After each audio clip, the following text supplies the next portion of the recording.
All right, guys, well, good morning. Today we're going to talk about blockchain technology, particularly self-custody. And we're going to be talking about Bitcoin and the value proposition and why it would be an interesting consideration to diversify your portfolio, make that purchase, but most importantly, when you make that purchase, properly move it into a self-custody wallet and reap 100% of the benefits of the new technology and its growth. So we're going to start today. We don't have access to our screen. If you are watching this video, you can scan that QR code and it'll take you to my website. On my website, there's a link for a free consultation. Yes, I do free consultations to help educate people on blockchain, how to identify value based off of 6,000 years of history, so you don't get scammed and you're most likely going to buy something that's here next year or at least for the next 10, 20, 30 years, which is the most important thing. And so how do we do this? What are we doing when we approach blockchain? How are we getting access to it? And so right now, the easiest means of gaining access to blockchain is through third-party environments like Coinbase, Kraken, Gemini, Crypto.com. And what they are is they're basically institutions that have erected to help people gain access to cryptocurrency or that environment. These companies, they're just basic companies and they're providing you a service. They have no connection towards any of this stuff except for like Binance. Binance has their own token to reduce trading transaction fees. But most of the time they're just taking in a token and they'd like to mediate that exchange for a fee, and that's their business model. It's a wonderful one at that because it allows for onboarding into the new infrastructure. What we're seeing is there's a disconnect between what the infrastructure is and the onboarding process. We want people to understand that yes, they are onboarding, but this is a train station. Coinbase is like a train station. We don't want to keep our money in there. We would prefer to self-custody it because that way it's in our control. Self-custody is actually quite in-depth meaning because there's a lot there. You have to learn security. You have to build a private wallet. You have to maintain that wallet. You have to create backups. And so it's not the easiest thing to start with. And that's why I think Coinbase is just a wonderful connection point. So what we're going to do here today is we're going to talk about the concept of self-custody and how to do it. Without a screen, it's going to be a little difficult. And so the best thing you could do would be to take notes and then contact me on my website or through X and let me know how we did through the discussion, because we're going to be doing most of this through memory. And so hopefully we can at least get you to go to the right websites and get that wallet open, and maybe you can contact me for a consult and we can go a little further there. But self-custody resides in creating a private wallet connected to no institution or anybody. That means you can do things like you can run manual algorithms like roll a dice, and you can buy things like cold cards, and you can generate your own random algorithm to create a seed phrase, to create a wallet. This would be the alpha of security when it comes to creating a blockchain wallet. That's pretty complex and usually requires somebody like me to escort you through the process so you can do it properly. But there are also simpler ways if you have a little bit of trust. And so different blockchain ecosystems are starting to create random wallet generators so you can download them, produce a wallet for that blockchain, and then safely utilize it. This is where we're going to talk mostly because this is probably the easiest and safest way for people to acquire their blockchain assets. And so we're going to start by looking at blockchain, what it is really quick, why we're here. And so basically, we are experiencing a debasement in our currency. There's a lot of printing going on to stimulate our economy, but that stimulation from the printing is devaluing the money that we are using every single day to buy coffee, to get gas. All that money is actually being degraded every time they print. And so if you consider, well, a little percentage here, a little percentage there is not a big deal. It actually is over time, and that's the big part. You're losing a majority of your wealth when you allow for minor debasement over time. It stops what's called compounding growth, which none of us have ever really had the pleasure of experiencing because it's typically stricken from us when we utilize different institutions. They take the compounding growth and they give us an interest or a fixed interest rate. And so what we're trying to do is deleverage that a little bit. We want to take back a little bit of power. And how do we do that? We start self-custodying our own assets and get them out of those institutions, at least by a small percentage, right? We don't have to leave everything all at once, but it's a great idea to maybe test this environment And so imagine moving $50 or $100 into a private blockchain wallet, buying Bitcoin, and starting to keep track of the macroeconomic changes and watch that Bitcoin grow as currency is debased. Because remember, every time they print, your currency buys less. And if it buys less, what does that mean for the price of a fixed supply asset? It's going to go up to reflect those dollars that need to pay for it now. It's not going to take $10 anymore. They're going to print. It's going to take $11 now. And so you're going to see the fixed supply globally verified assets rise in comparison to many others. This is the pull. This is why we want to do this, because this is a great way to save money. It is a great way to grow our wealth. And so finding that wallet is really an individual's choice.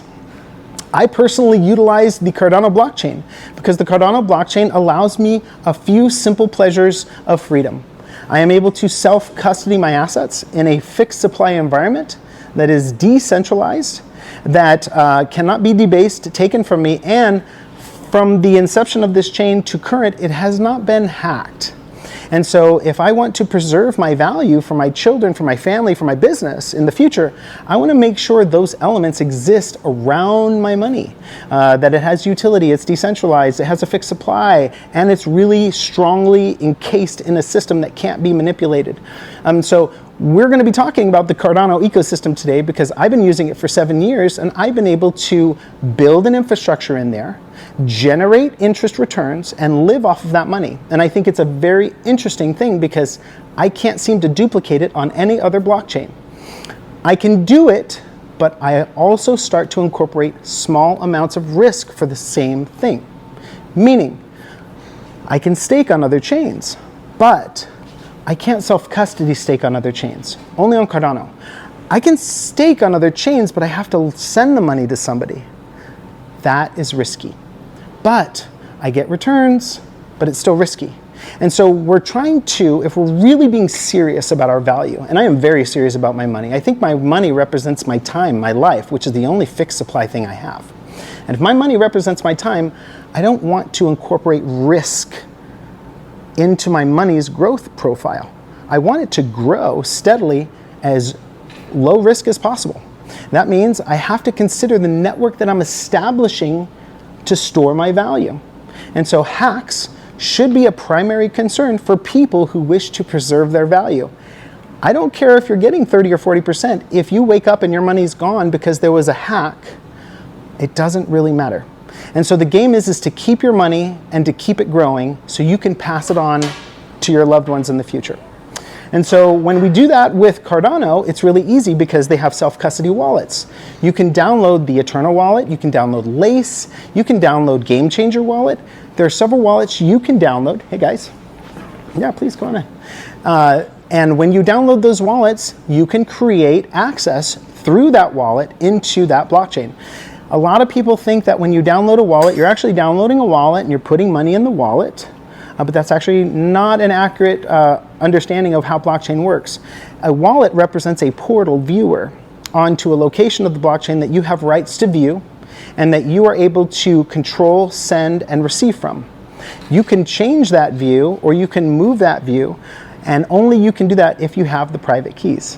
So how are we teaching the world this? Well, we're not. Right now, we have a lot of companies that are jumping in to become the middlemen to help us save ourselves by incorporating a mechanism of fees in between this global infrastructure, and that's what we're trying to stop. We'd prefer people to create their own wallets, store their own value, and have a voice and put their value where they see fit and support the things in the world that matter to them. And so by doing that, you can download self-custody wallets, like I mentioned previously. And these are the big 3 concepts that you're going to have to remember when you're building these wallets. Here's the new stuff. Seed phrases. What is a seed phrase? A seed phrase is a set of words that breaks down into a coordinates to the location of your money. So when you use these seed phrases as backups, they are the absolute control of your money, which is why a seed phrase is so incredibly fragile. You do not want to incorrectly transcribe it for your backup. You want to make sure they are exact, and you don't ever want to share it with anybody. If you share this, you risk them being able to use that seed phrase and usurp all of your security, because the seed phrase is the mainstay of everything. So there's one, your seed phrase. Now you have your password. So this is often referred to as your spending password. A lot of people confuse the seed phrase, which is your backup restoration, to your password. And your password is simply a way that you can sign a transaction by proving it's you. And there's a lot of really interesting devices. Some people can type their password in, but really if you're trying to be in the blockchain space and you want to be safe, really what you want to do is have a third-party device like a Trezor or a ledger or something like that that encrypts the package, sends it on the blockchain without ever revealing your password. And I know that's a lot of really unfamiliar terms, but we'll cover that. And I often tell people when we're talking about these things, this is a whole new language, so it's okay to feel overwhelmed. Being saturated in it over time is going to help you. One day you're going to open your blockchain wallet and it's going to be like opening your refrigerator. Eggs, milk, bread, I know what all this is, it makes perfect sense. Right now, I'm sure it's a mishmash. So just stick with it and keep moving forward, and as you move forward, the language will start to clarify and you're going to start to understand things at a deeper level. So anyway, that was number 2, the password. And number 3, the most important thing is how you establish your backups. A lot of people will write down their seed phrase, they'll write down their password, and then they'll put it in their desk. And this is a huge flaw. You're creating a bank, in essence. And so if you're creating this banking structure, you have to have reliable backups, which means when you build a wallet, you actually have to destroy that wallet as a normal protocol and really bring back that wallet to make sure that your seed phrase even works in the first place. A lot of people, they'll build a wallet, they'll get their seed phrase and they put it aside and they never even tested it. And somehow, some way, they wrote down something incorrectly, and when they go back to restore that after they put all this money in, they can't restore the wallet and the funds are gone. So it is very, very important that we learn these basic protocols when we're interacting with blockchain so we don't get scammed. So building a wallet, testing a wallet, destroying it, and bringing it back is your basic starting point for a self-custody environment. And most importantly is when you have that environment established, you can move money in there knowing that if you lose the password or if something happens, you know those words work, they've restored that money before, and no matter how much more money you put in there, you're able to continually bring that money back. And that is one of the biggest problems we see across the globe with blockchain. The biggest misunderstandings we see is people will create these things without knowing the responsibility that they're holding. And then when they lose access to it, they say blockchain's a scam, it doesn't work, something's wrong. And all it was is they didn't take the time to really learn the proper protocol because it's ironclad. You almost can't mess up once you do it right. You become indestructible. I don't know if you guys have ever seen Harry Potter. I always bring this up. It's really funny. I'm a big Harry Potter fan. Voldemort made those Horcruxes, and he could revive himself through all these secret locations that he had created. And so you couldn't kill him. Well, blockchain can be done in the same way. If you create a whole bunch of secret backups and store them properly, it becomes very difficult for you to lose your money. And so this is the interesting thing, the game theory that we have to start to play with when we're creating these wallets. It's not as simple as just writing it on a paper and leaving it somewhere. It's a little bit more intricate than that. And so please take the time to explore those things. Those are the 3 basic things of blockchain. Your seed phrase, understanding it is your master backup. It is all the power. Number 2, your password. And then properly storing that backup so that tomorrow you can gain access to that money. And of course, in between all of this is a myriad of security devices that you can use to overly protect yourself or to create layers of security. And we can talk about more of those things on consults or in boot camps that I host. I host blockchain boot camps at cardanomint.com. I get together with a few people and we sit down for about 4 or 5 hours. We create wallets together. We send money back and forth. I teach people all the nuance. I show people how mistakes are made, how they can expose themselves so they know how to be safe in interacting with this environment. And then I teach them how to store fixed supply assets that grow over time against debasement and then yield on them so they can start to create a passive income so they can get out of the working money machine. All right, so that's all I have today. I know it's a really, really short lesson. Do I have any questions from anybody?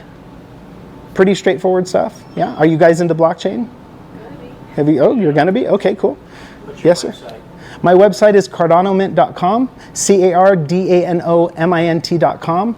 And today we did not have the screen, so this is not a typical lesson. This is just a walkthrough. Usually I have charts and stuff like that, and we walk you through building wallets. That's not going to be able to happen because we just couldn't get the computer to connect, so I apologize for that.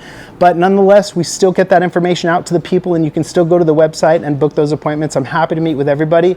It's what I do for the community here in Las Vegas. I do not charge. I spend my personal time doing this for people. It's my passion project, and I just want to make sure people don't get scammed in the blockchain space. All right, so no other questions. I'm going to step out. Thank you so much. I appreciate your time here at Tech Alley, and we'll see you at Cardano Mint. Thank you. Bye-bye. Thanks, guys. And I do believe we're actually going to have some speakers from the Orange Rabbit, or the Vegas Crypto Group. I'm so sorry. I lost the name for a second. So come on up, and you guys can start your presentation if you want for Vegas Crypto. Hey everyone, I'm Mike Wilson from the Vegas Crypto Group. Just wanted to say hello before the introduction of Steve X, who's going to be talking about self-custody today. And he's got a good presentation. They're going to get set up right behind us. So while I have a few minutes, we're going to talk a little bit about self-custody in a minute. In the meantime, I'd like to say privacy is an equally important subject, and that's why you kind of want both. They go hand in hand. What I like to tell people is privacy is an important part of freedom, and freedom is an important part of progress and innovation. And so when you limit privacy, you're limiting progress and innovation and freedom, of course. So a lot of people say privacy is dead, but it is not.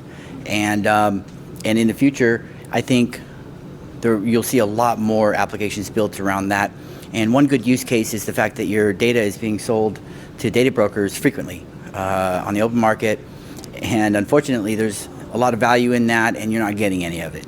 And so if they're going to have this data on you, it should be by your consent, and you should get paid for that. And so in some ways, crypto can help work towards that. We have our Web3 Wednesdays meetup where we talk a lot about Web3 and applications similar to that. That's the first Wednesday of every month here in Las Vegas, and then the third Wednesday of every month here as well. So it's at the Ahern, the third Wednesday, and the first Wednesday of the month, it is at Red Rock Casino. We do other events, and so if you're interested in attending any of our events, we'd love to have you. It's a knowledgeable and friendly group, and so you can go to vegascryptogroup.com, click on events, and you'll get a big list of our events. Also on vegascryptogroup.com, you can find our Orange Rabbit directory where we have free and open source software and other good people and good projects that we support, not only just in crypto, but in Vegas we have restaurants and a lot of other products and services available. So be sure to check out Orange Rabbit directory. In the meantime, we're going to check in with the crew. Yeah, you can. And thank you for watching. Hello, how is everybody? We're waiting on the presentation to come up. Hopefully it'll happen here in a minute.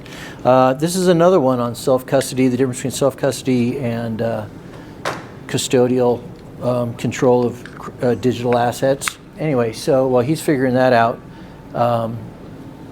I'm just going to go ahead and begin. It was the differences between self-custody and custodial control of your cryptocurrencies. Basically, what I wanted to focus on for this presentation was the entire environment. There's essentially two separate ecosystems.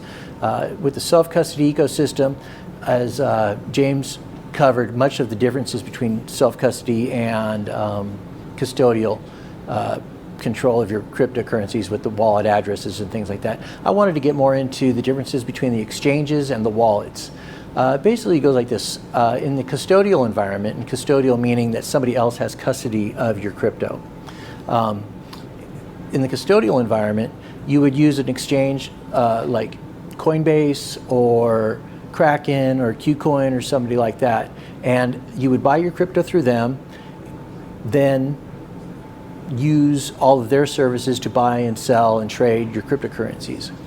In the self-custody environment, you use a self-custody wallet, something like Edge Wallet or Cake Wallet or Stack Wallet, and these are wallets that are also open source. So generally, I'm very much into the privacy and the freedom aspect of things. So I'm gonna support and promote open source self-custody environments. Well, in the self-custody environment, you can use what's also called a decentralized exchange. So my presentation actually covers the difference between decentralized and centralized too. So I really wish I had my little crutch with me, but it's not happening. So maybe I can remember what some of this stuff was here.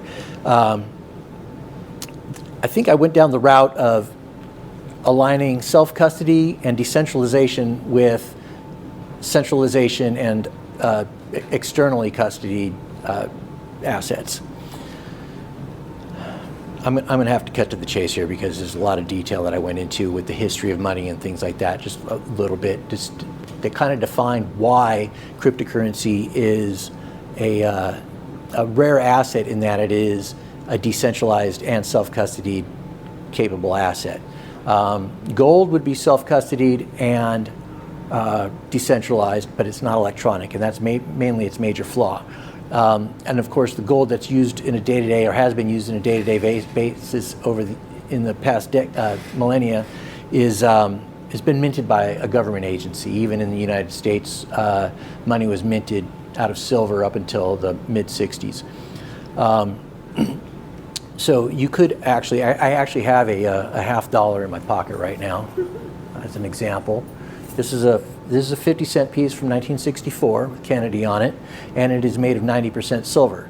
So while the outside of it says 50 cents, the minting on it says 50 cents by the United States, the actual silver content is worth about 13 bucks. So this is the difference between self-custodied money and custody money, decentralized money and centralized money.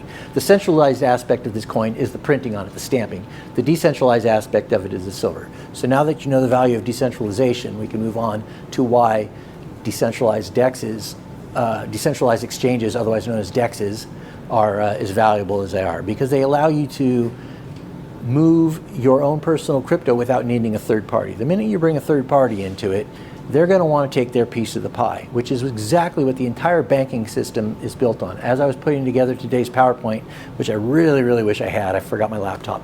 As I was putting together today's PowerPoint, I came to the realization that just like is written in the United States Constitution, governments mint coinage.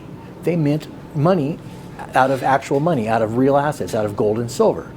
In the United States Constitution, it's written that any state can mint its own money in gold or silver. It's still legal to this day. But the banking system has taken the mid-step. They did this about a little over 100 years ago in 1913 when they created the Federal Reserve. There was already banks created. So, I mean, it finalized in 1913, but it had been happening for hundreds of years. The 1400s is when the Medici family in Italy became famous for banking. And how they did this was they would hold the gold for people and issue paper in the value of that gold. So the gold was backing the paper, and people could take the paper to the bank, to the Medicis, and change it out for actual gold. Well, it got to be too burdensome to actually change it out. The Medicis discovered that they didn't need to have the actual gold to print the papers. They could give loans out saying they had the gold. And this is how our current banking system started. Well, Bitcoin came around in 2009, and before 2009 was over, they had already created an exchange. The value of Bitcoin at that time was, I think, 100 Bitcoin for 7.5 cents, thereabouts. So you can see how things have grown. And that's just Bitcoin alone. Other cryptocurrencies come along, and not all of them are built on this notion of self-custody and custody. Many of them, like James pointed out, are basically rip-offs. They create the coin just so some human beings can make money off of it. But there are many cryptos out there, a handful that I've chosen to promote, Bitcoin being one. Ethereum falls in this category, but I don't promote it because it's too expensive to use, and Bitcoin almost falls in that category too. But Litecoin, Bitcoin Cash, and Monero all transfer for a penny or less, typically. And you can self-custody all these in a wallet such as Edge Wallet or Cake Wallet or Stack Wallet. So moving forward again to the decentralized aspect of things, it's new. In the last maybe probably 2 to 3 years, decentralized exchanges have become more popular with multiple cryptocurrencies. Aave.com is a very popular one. So you have their money and they can do staking. They take your money and they loan it to somebody else. Pretty similar to the banking stuff, but they give you a nice interest rate on it and they charge more interest to the other people. But it's all on the blockchain, so you can verify that everything is where it is. Unlike the banking system where they can tell you what it is. You know, basically the bank gets $1,000 to loan out for every dollar they have. So when everybody comes to collect their money, or it either gets debased through more printing from the government, or the bank simply doesn't have it. The bank not having your money, the FDIC nowadays, is pretty much non-needed, because the government has shown since 2008 that they're more than happy to just print more money to make sure the economy keeps flowing, which is great. It means now in 2008 people were out of work, but what it means generally is that things stay status quo. However, the thing is that if you're not investing in the stock market and doing all this complicated stuff just to stay ahead of the game, you're falling behind. The United States dollar has lost almost 30% in the last 5 years of value, of purchasing power. That's a lot of fall. Now, it's not Argentina style fall where they had their money double or triple in a year or two, but it's still a lot of theft, essentially. The inflation is theft. A number of people say this. If you want to rely on the stock market, go ahead. But even the stocks aren't yours. In the old days, you would buy your stocks through a broker, and they would give you actual certificates of stock. So you had written papers of stock. Now the actual certificates are owned by somebody in Texas, some company in Texas, and again, it's all ledger stuff, which it makes sense. It makes sense. I'm kind of getting on a little bit of a tangent here because I don't have my notes. Basically, the ultimate thing is this: self-custody your crypto. It's much safer. The points in examples in point are FTX collapsed in 2022. Billions of dollars were lost, of value were lost because people didn't own their own crypto. FTX told them that they had crypto. Somebody went to the FTX website, bought their crypto, sent FTX some money, thought they were getting crypto in return, but it wasn't self-custody. It was on FTX's books. And FTX sent them an email saying, you have this much crypto. But in fact, FTX was using that money for other things, or taking that crypto, moving into other exchanges and doing a whole thing. They were doing a big shuffle with it. You can check out videos on YouTube for that. But the whole point is that people didn't custody their own money. And as James pointed out in his presentation, this is when people get frustrated and start blaming crypto for what was essentially their own mistake. I don't mean to put it like that. I mean, it's not your mistake or anybody's mistake that FTX stole from them, but the mistake was not self-custodying their assets to begin with and leaving them with FTX. That's where the mistake lies, and that's how it's your own mistake. And I don't want to sound harsh, and I don't offer classes the way James does, so I highly recommend using his service. Does anybody remember his website? It's like Cardano Mint. Cardano.com, yeah. So you want to get a hold of him for personal lessons. I'll give lessons too. I just don't know how good of a teacher I'll be on that. I'm not as focused as he is. Anyway, I really wish I had more to say. I think I've put in the gist of what my presentation was all about. Not nearly as dolled up as it should have been. But that's all the information I have. Vegas Crypto Group, get your orange rabbit stickers and slap them everywhere, because cryptocurrency is a big thing. It took every human being on this planet just about 1 year to learn how to walk. Nobody remembers that. It's something we do every day. It took you a year to learn how to walk. Can you believe that? It took you 2 years to learn how to talk, to begin to learn how to talk, and probably 5 or 6 years before you really had a much better understanding of what words are, maybe even 10 years. So, like James pointed out, it's cryptocurrency, it's new. Don't pressure yourself to think, oh, this is so much information, I don't know what to do with it. It's just learning a little bit at a time, and keep with it, and trust the self-custody method, because that is your money, and learn the techniques on how to use self-custody.